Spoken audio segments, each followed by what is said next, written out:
E eu sempre digo para todos os meus alunos que ser médico em Angola e não dominar sepse, não fizeste mesmo nada. Porque vais ver 10 ou 5 ou 10 pacientes com infarto agudo do miocárdio, vais ver 5 ou 10 pacientes com arritmias cardíacas graves, vais ver 5 ou 10 pacientes com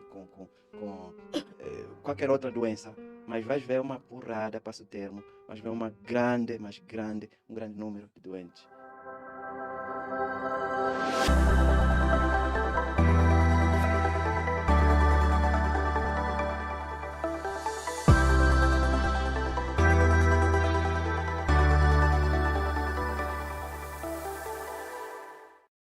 Inicialmente, nós trazemos essa primeira tela, onde vamos cingir sobre o que não é sepse.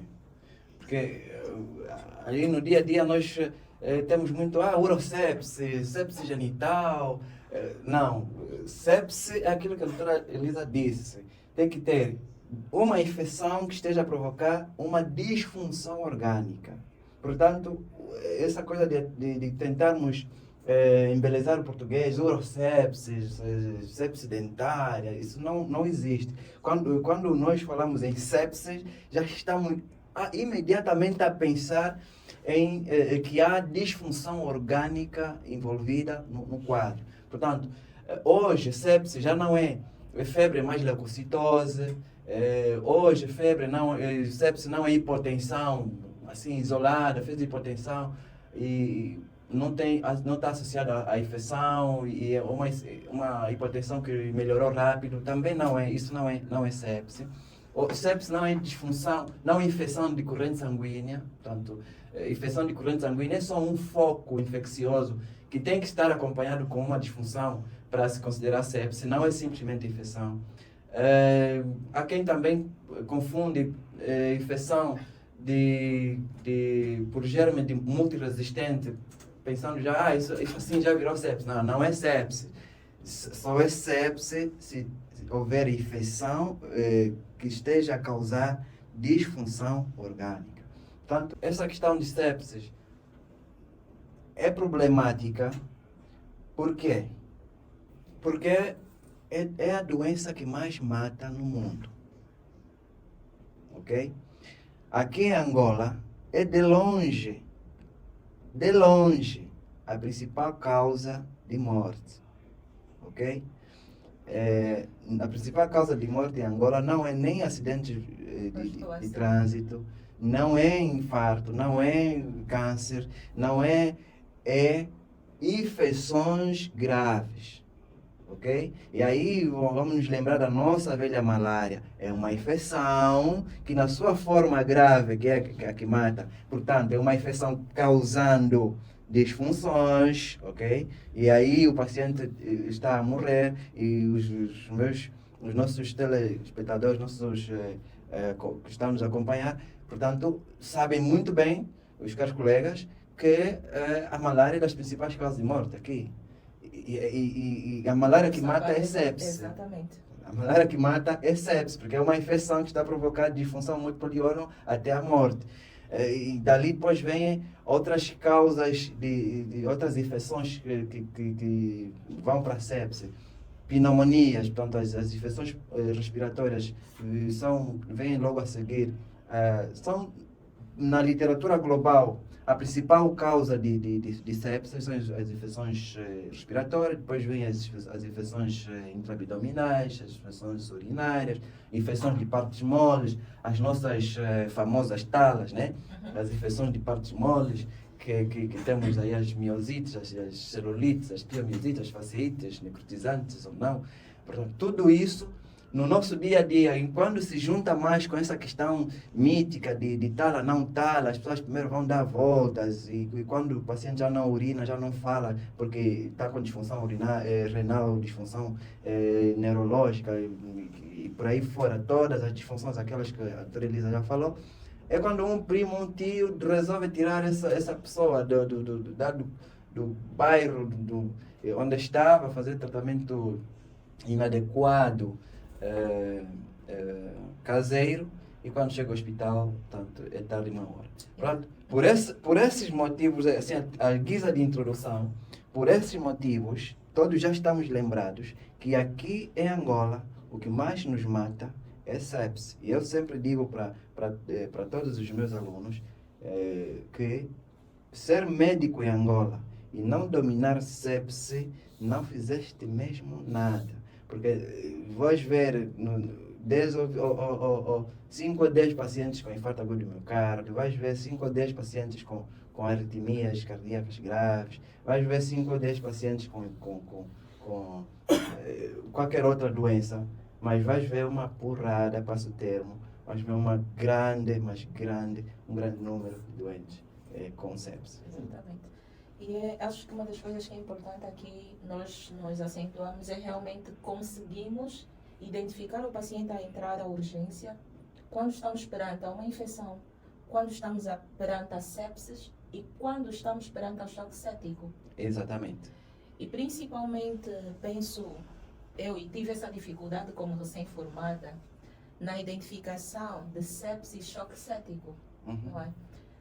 E muitas vezes a própria infecção ser confundida com a sepsis, visto que nós partimos desde 1991 com tantos consensos que uns eram mais específicos, outros eram mais sensíveis. Então, como a doutora Elisa disse muito bem, muitos eram deixados para trás. Então, o que é que vem a ser exatamente a infecção?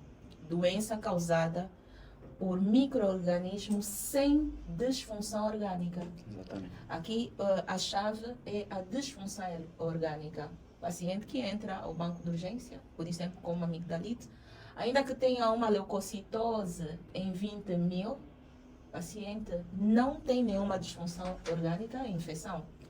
É só amigdalite aguda. Exatamente.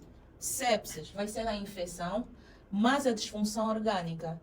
Na prática, né, usa-se os 2 pontos de Quicksilver.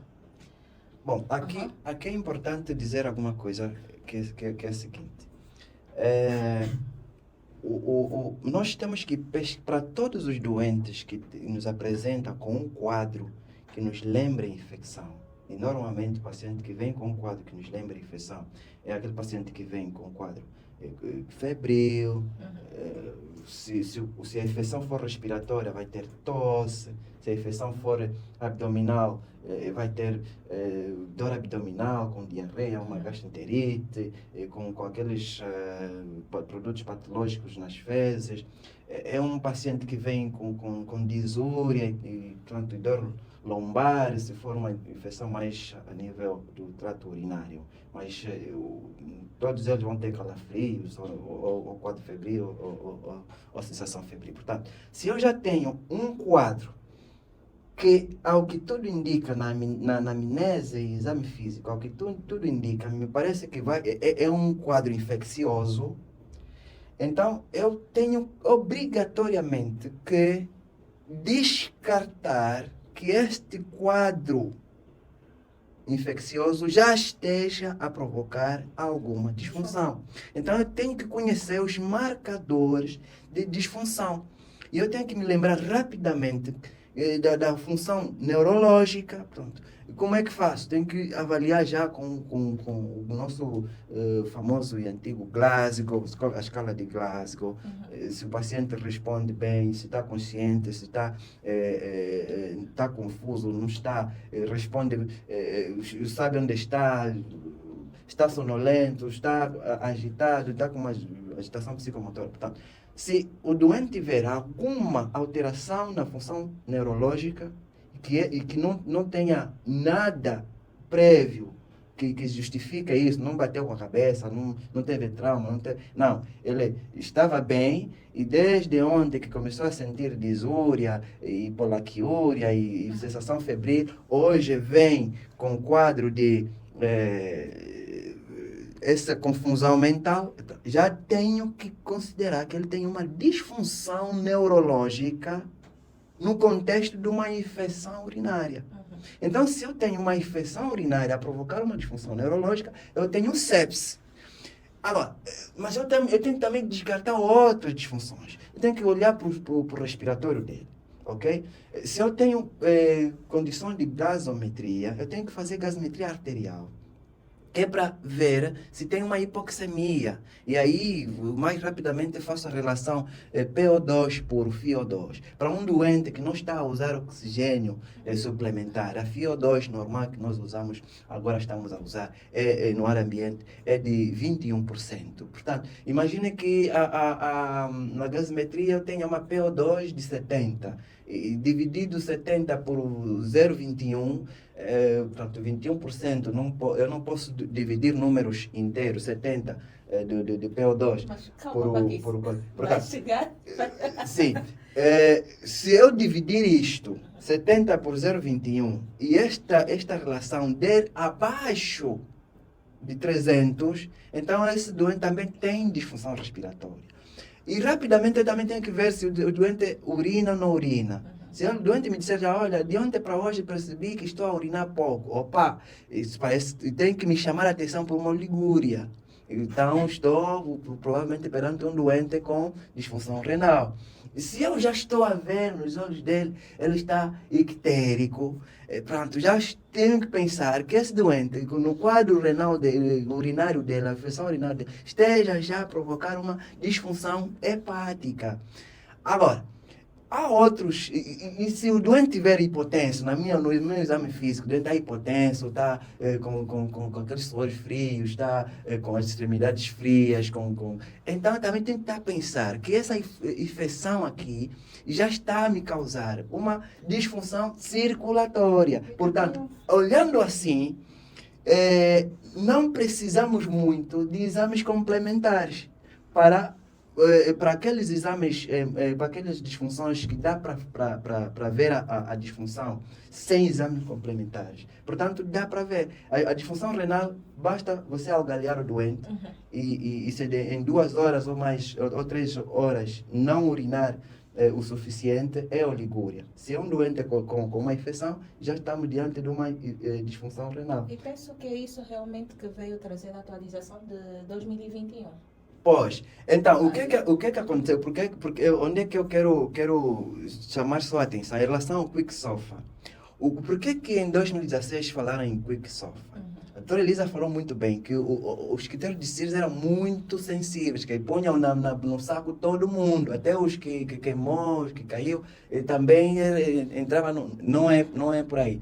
Agora, só que o QuickSOFA, como o SOFA completo, ele demora para ser visto, porque tem alguns critérios que são laboratoriais, então eu teria que pedir os exames, esperar 2 a 3 horas para sair os exames, aí olhar para as plaquetas, aí olhar para a bilirrubina, aí olhar para a creatinina, e demora tempo. Então, eles olharam para dentro daquilo do SOFA completo, quais são os parâmetros que dá para ver sem exames.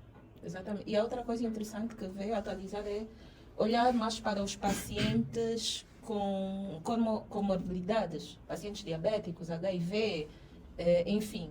Esses pacientes, muitas vezes, quando chegavam realmente, era difícil, não é, o seu diagnóstico. E hoje, com a atualização de 2021, já vem muito mais a medicina baseada em evidências. Tratar um paciente, cada um, não é? Olhar para o paciente e não só para uma base, um guia, mas olhar diretamente quem é o paciente, quais são as suas comorbidades, qual é a sua idade. Os idosos muitas vezes eram deixados para trás quando era para fazer esse diagnóstico. Exatamente. Então, resumindo essa parte da parte prática, na prática, o diagnóstico, caros colegas, doente tem que ter na anamnese, exame físico, alguma suspeita ou confirmação de infecção. Ponto. Logo, a pergunta seguinte: essa infecção suspeita ou confirmada está a condicionar alguma função ou não? E aí, cabeça, respiração. Se está a desaturar, já estamos, portanto, um oxímetrozinho de pulso pode nos dar também dado importante. Se está a desaturar é porque está a funcionar mal o respiratório dele, em função da infecção que tem. Os olhos, se está ictérico, parece que a função hepática já está alterada. O renal, se está oligúrico, é outro critério.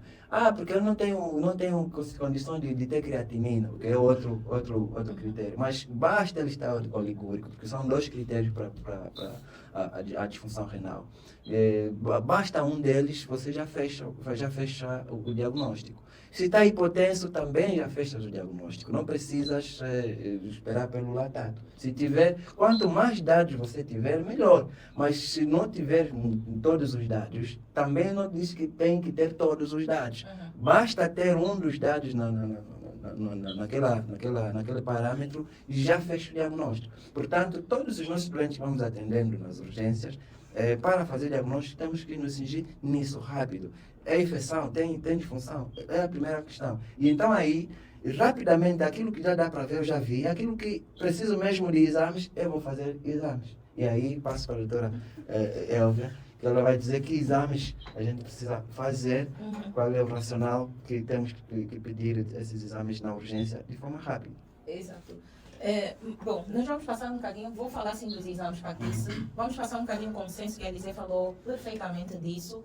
E para entender que exames pedir na urgência, é impossível perceber quais são os exames se nós não percebemos a fisiopatologia.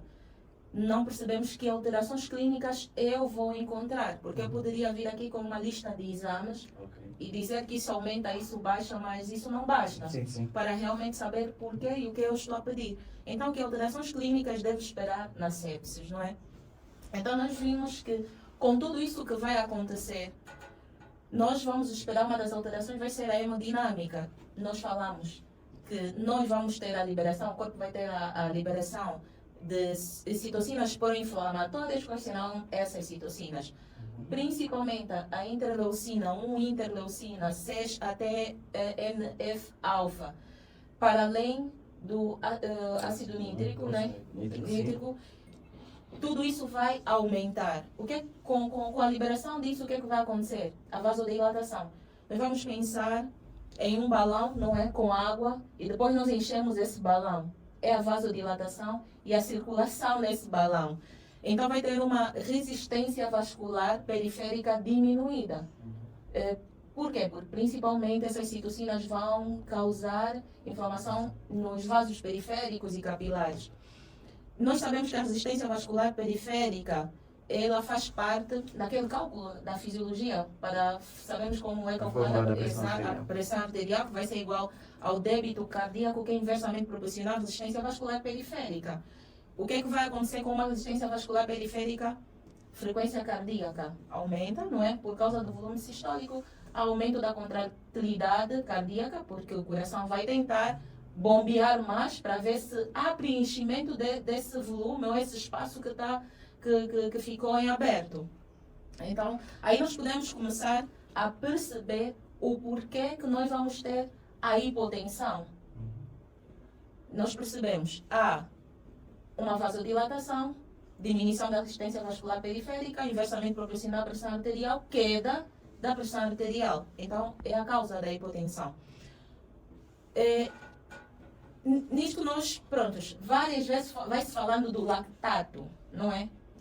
A grande pergunta é, de onde surge, afinal, como é que surge esse famoso lactato?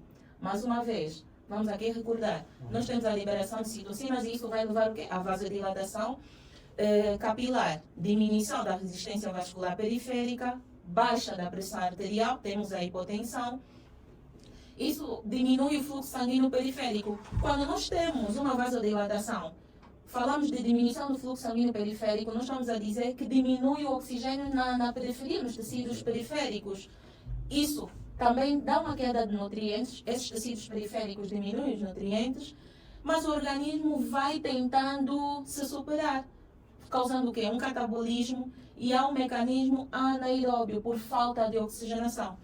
E nós já sabemos que esse mecanismo anaeróbio, os resultados são catastróficos. O que é que vai resultar?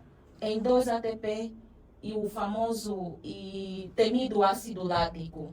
Este ácido lático é que vai soltar o hidrogênio, esse hidrogênio que vai depois causar a acidose. E o lactato que fica solto na corrente sanguínea.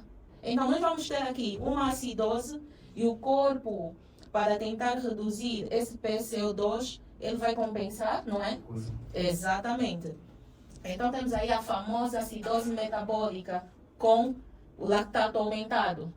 É daí, pronto, é daí que nós vamos... É importante entender esse mecanismo para saber por que nós vamos pedir, então, a gasometria. E por que nós vamos esperar que haja uma acidose metabólica e haja o famoso lactato em 2 ou acima de 2. E por que ele está naquele critério, não é? Obviamente que sou de acordo que para o diagnóstico a gasometria não pode ser padrão, porque a maior parte dos hospitais não tem gasometria. Então, mas é importante. Aí tem uma outra questão. Quando nós estamos em acidose, nós temos a frequência cardíaca para compensar, que vai estar a frequência cardíaca respiratória, vai estar aumentada, não é? Sim. Para compensar a acidose que esse paciente vai ter. E é interessante perceber, já no exame físico, qual é o tipo de respiração que esse paciente vai ter. O paciente já está com uma polipneia, assim, necosmo, né? Ele tem uma acidose metabólica que tenta compensar com a retirada de CO2. Ele vai tentar fazer uma alcalose respiratória para compensar a tamanha acidose metabólica. Até onde conseguir, né? Depois falha E nós temos esse gráfico muito interessante, que é o ritmo respiratório, que é elevado, tá? De Kuznets, que chamamos, não é? Que é a inspiração, pausa, expiração, pausa, inspiração, isso tudo como um mecanismo compensatório da acidose metabólica. Então, ele, com este mecanismo, para poder, e faz então a sua alcalose também respiratória. Bom, então, como eu dizia, esse paciente, na busca das disfunções, uma das disfunções que ele vai ter é a própria disfunção respiratória, que eu já estava a explicar naquela hora. Mas eu não tenho, como é que faço? Não, se o doente não tiver a gasometria, normalmente é um doente que com o oxímetro de pulso, nós já conseguimos ver que ele está a desaturar. Não está a saturar 90, está a saturar 88, 85, às vezes chega a saturar 70%. Portanto, esse paciente, a princípio, tem a sua função respiratória afetada. Mas a disfunção mais grave respiratória costuma ser o síndrome de distresse respiratório agudo, em até 20 a 30% dos casos. Quando acontece, é uma catástrofe, porque agrega uma mortalidade altíssima, ok? Bom, passamos. Depois temos disfunção renal, que eu já aqui tem o mecanismo fisiopatológico. No fundo, quer os microtrombos que se formam a nível da circulação glomerular, quer o dano direto dos túbulos renais pela isquemia, hipóxia, quer o dano, portanto, relacionado com a vasodilatação, que inicialmente vai trazer mais fluxo para o rim, mas depois reduz. É aí que a creatinina aumenta. Exatamente. E então, tudo isso vai levar à lesão renal aguda, que muitas vezes nós também ignoramos, porque o doente está na urgência já há 4, 5 horas a ser atendido, e ninguém se lembrou de algaliá-lo, e ninguém se lembrou de saber se desde que chegou até agora já urinou. Exatamente. Então, são questões que não dependem muito de termos muitos equipamentos. Se eu não tenho a creatinina, o doente ainda tem o aparelho dele que tem que fazer, tem que na gira, tem que fazer xixi. Então, desde aquela hora que chegou e nós, lá mais na terapêutica, vamos falar, estamos a hidratar, então já entrou 1 litro, 1,5 litro de soro e ele não urina, alguma coisa está mal com esses rins, ok?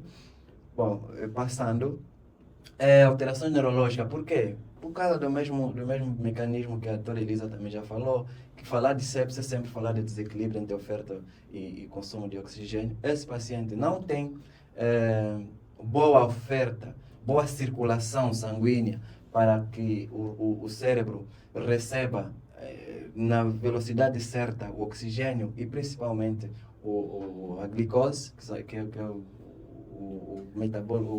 nutriente. E é interessante aqui ressaltar algo, Dr. Paquis, que Uhum. hoje até já existem alguns estudos que fazem um acompanhamento neurológico do paciente pós-sepsis. Exatamente. Todos os que, pronto, está-se a ver que muitos que fazem a disfunção neurológica têm algum tipo de sequela a posterior. Pois. Uhum. Então, esse paciente vai ter, inicialmente, às vezes, só um estado confusional, um delírio, mas depois começa a ter aquela agitação psicomotora, desde a mais leve até as agitações psicomotoras mais graves, com alucinações. Pode chegar tanto a queda do nível de consciência e até coma. Portanto, ele pode chegar a nós nas suas várias formas de apresentação da alteração do nível de consciência, e tudo isso tanto relacionado com o déficit de irrigação, déficit de oxigenação. E uma das coisas até que é deixado muito à parte, ou é solicitado exames erroneamente para na disfunção hepática. Exatamente. Você fala assim, como é? Já pediram os exames para a função hepática? Aí eles falam sim. Já pedimos a TGP. Não, caríssimos.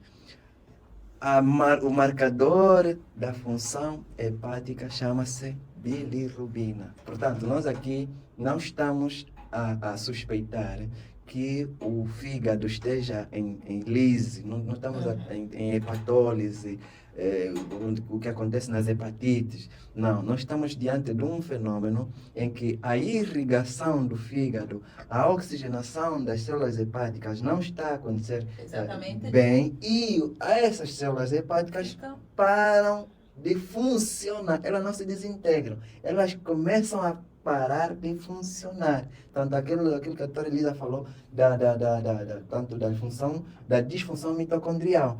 Então, o que vai acontecer é a metabolização da bilirrubina, que o fígado ia fazer, deixar de ser feita, e então haver acúmulo da bilirrubina, porque ele não conjuga para ser excretado. As transaminases são enzimas intracelulares. Então, agora é um intervalo, para que temos que falar mesmo aqui. Não solicitar TGO e TGP quando se está a pensar em uma disfunção hepática por sepsis. Não solicitar. Bilirrubina. Portanto, já pedimos. O que pediram? TGP, TGO. Ai, meu Deus. Vai vir TGO de 120, de 200, não vai servir para nada. Não vamos saber se o paciente tem disfunção hepática ou não, porque de TGP não serve para analisar função hepática. O que serve para analisar a função hepática é aquilo que o fígado produz. Então, o fígado produz proteínas, o fígado produz fibrinogênio, portanto, fatores de coagulação, o fígado produz bilirrubina. Se nós estivermos num hospital que tem condições, então estou a suspeitar que o paciente tem disfunção hepática, eu tinha que pedir fibrinogênio, tinha que pedir proteínas totais e frações, tinha que pedir bilirrubina.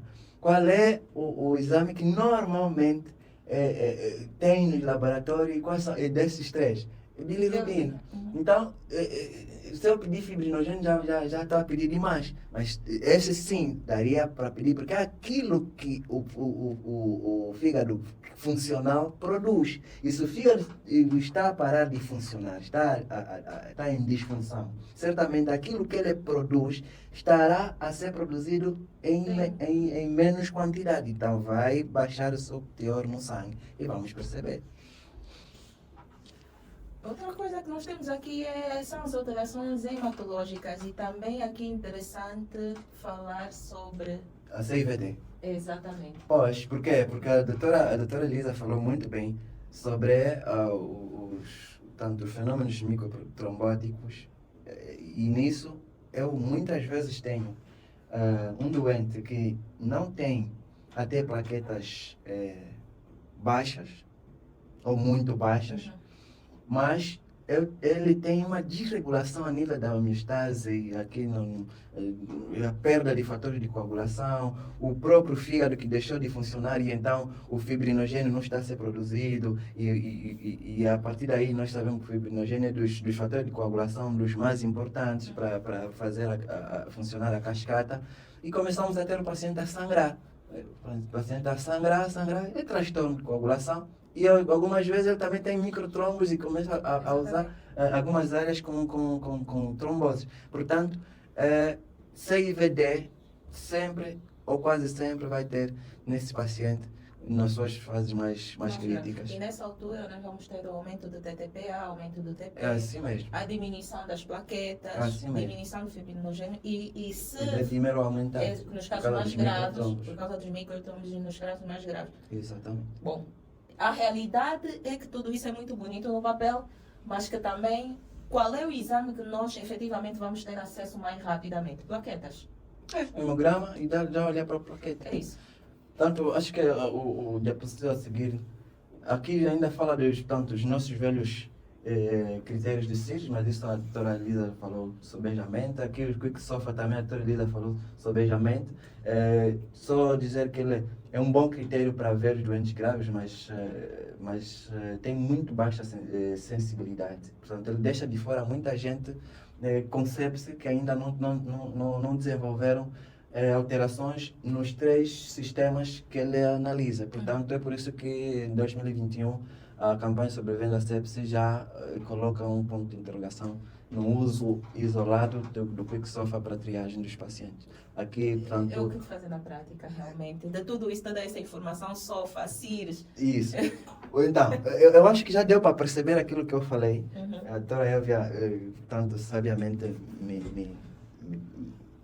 me complementando, que, volta só que na prática, o que nós temos que fazer é juntar um pouco toda a nossa expertise com todas essas ferramentas. Ou seja, nada nesse momento vai ser descartado. Não, é porque... Se eu tiver no IGE...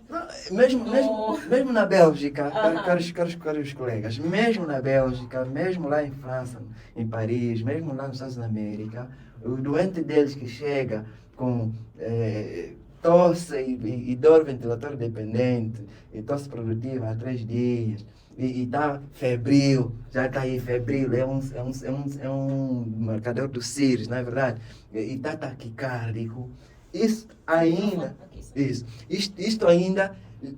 são dados importantes da anamnese, do exame físico, que levam o médico a pensar que eu estou provavelmente perante um quadro infeccioso. Começou aí. Quer dizer, isso não morreu, isso continua na medicina milenar e não vai morrer, porque a resposta inflamatória sempre vai estar presente quando o doente quer se proteger, quer se defender de alguma agressão. Então, vai ter CIRS. Agora, eu tenho que procurar rapidamente se também tem alguma coisa de disfunção. E o Quick Sofa me ajuda, porque no Quick Sofa eu vou ver já Glasgow, como é que está, vou ver já pressão, como é que está, respiração, como é que está. Ok, mas só isso chega? Não chega. Que coisa mais? Vou ver olhos, se tem icterícia, vou ver tanto o ligúria, que não está no Quick Sofa, mas quer dizer, o juntar dessas informações todas é o que rapidamente me faz eu não negligenciar um doente que potencialmente é séptico.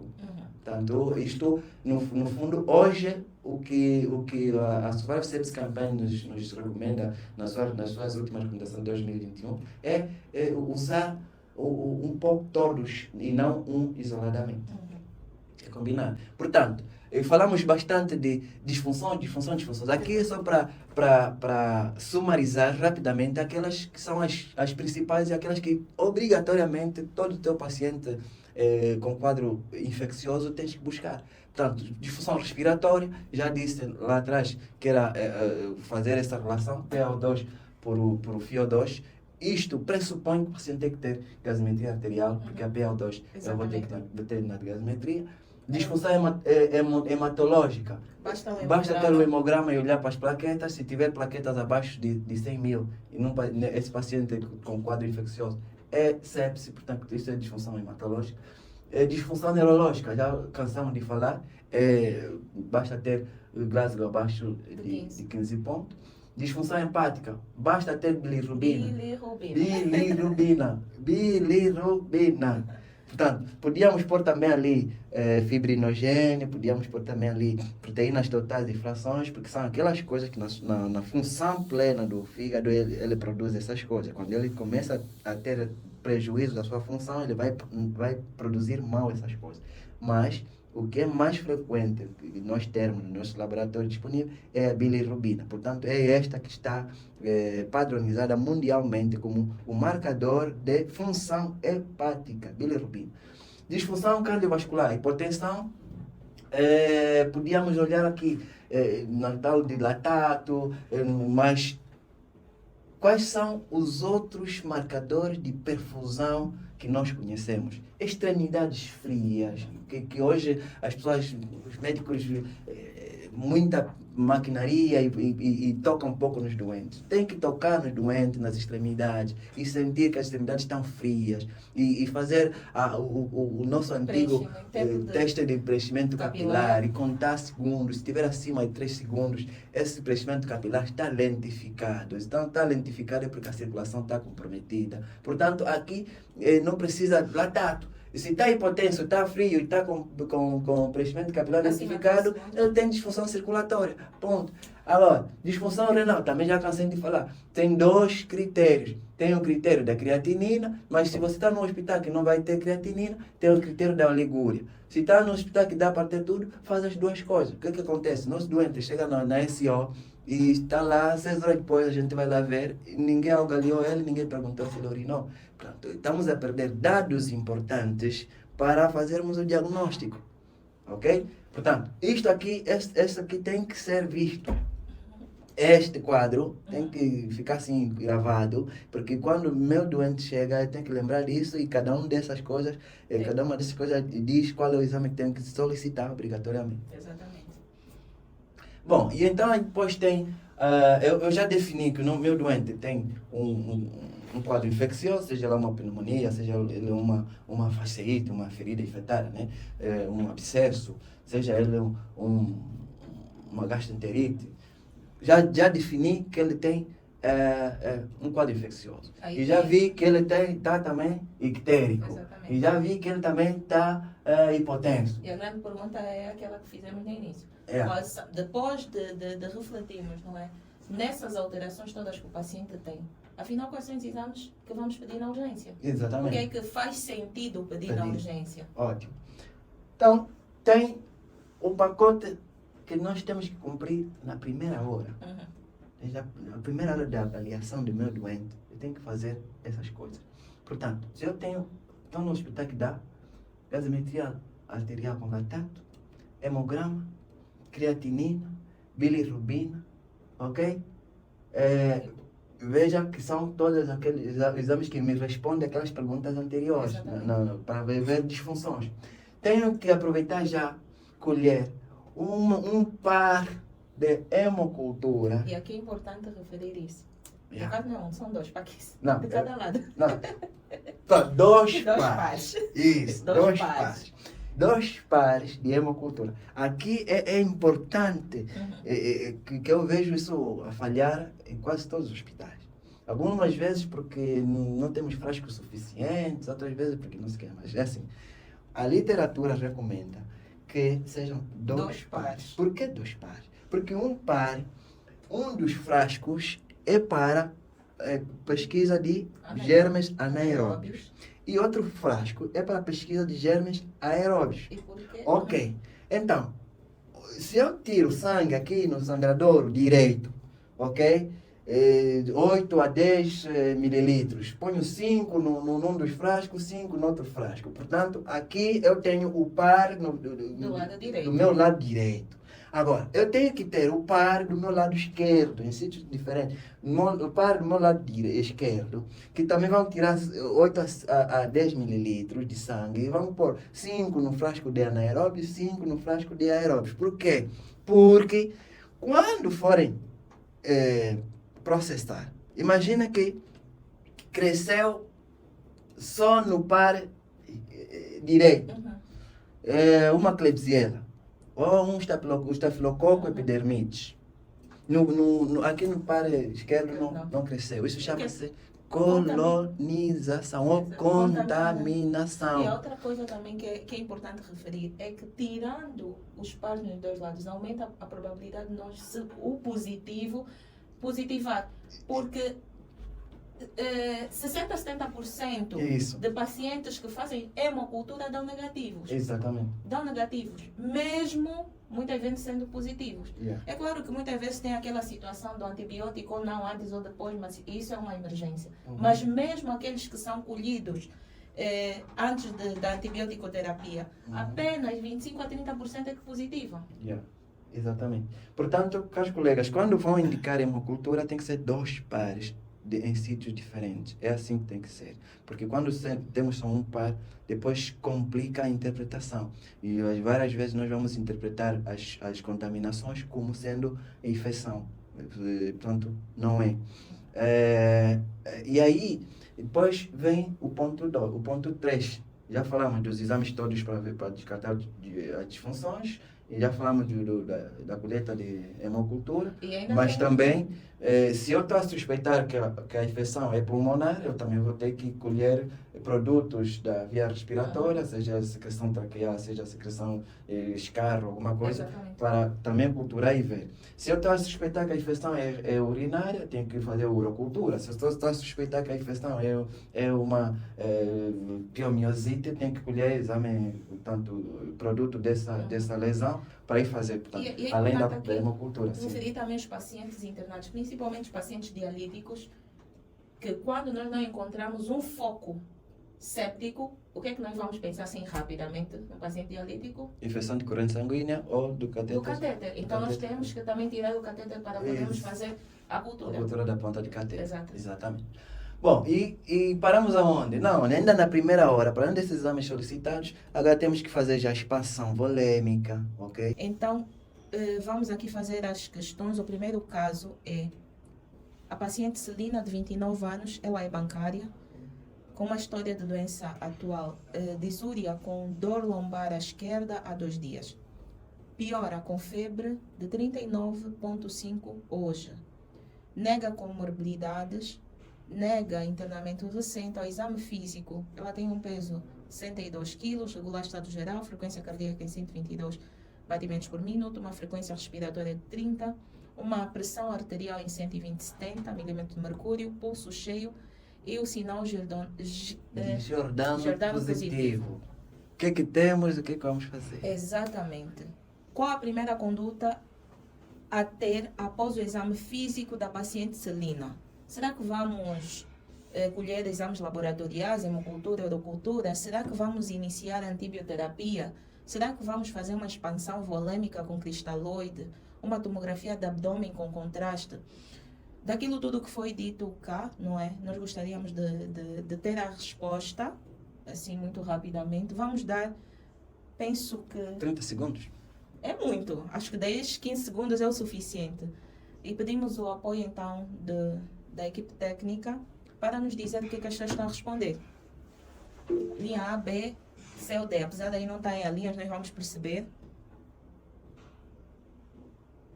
Aqui nós também solicitamos a nossa equipe para ver as respostas, aquilo que as pessoas estão a responder. Temos já? Temos alguma resposta? Linha A. Linha A. Aqui já disseram-nos que... Exames laboratoriais, mais hemocultura, mais urocultura. Vamos então aqui ver a resposta correta. Com certeza que nesse caso, assim, do exame físico, daquilo que nós vimos até agora, não tem a partida nenhuma disfunção já, né? Então, aqui nós precisaríamos mesmo de aqueles exames laboratoriais, bilirrubina, hemograma para ver plaqueta, creatinina, tá, para ver se despistamos alguma coisa ali. Se não tiver... Tivemos a resposta também linha B. Será que íamos começar logo com uma antibioterapia? Nós temos alguém que respondeu a linha B, não é? Bom, assim, se não for sepse, é uma infecção urinária, e essa infecção urinária é antibiótico na receita para casa, não precisa fazer antibiótico Exatamente, agora já no hospital. Uhum. Antibiótico na primeira hora, assim, já urgente, é quando a gente identifica que já tem disfunção, portanto é um caso mais grave. Exatamente. Sendo que o hemograma, a contagem de plaquetas está em 90 mil, como eu classifico o quadro de Celina? Então, nós também vamos aqui aguardar a resposta. A linha A, será que é uma infecção de trato urinário? A linha B, uma pielonefrite? A linha C, sepsis do foco urinário? A linha D, choque séptico de foco urinário? E então, o que é que temos ali? Obrigado a todos que participaram. As mais de... que rondou entre 50 a 60 pessoas aqui presentes. Muito obrigada a todos pela participação, pela dinâmica, por terem participado em todas as dinâmicas aqui, não é? Só foi possível. E uma coisa que deixou-nos muito felizes é que aquelas últimas perguntas todo mundo estava a acertar. Então, foi muito bom ver isso e vermos que, então, o conteúdo, sim, houve transformação.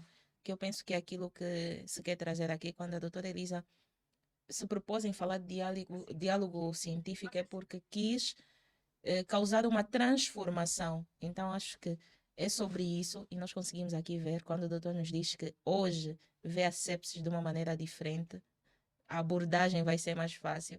Então, eu acho que essa é a maior alegria que nós temos hoje. E muito obrigada, doutora Elisa, por podermos participar dessa transformação.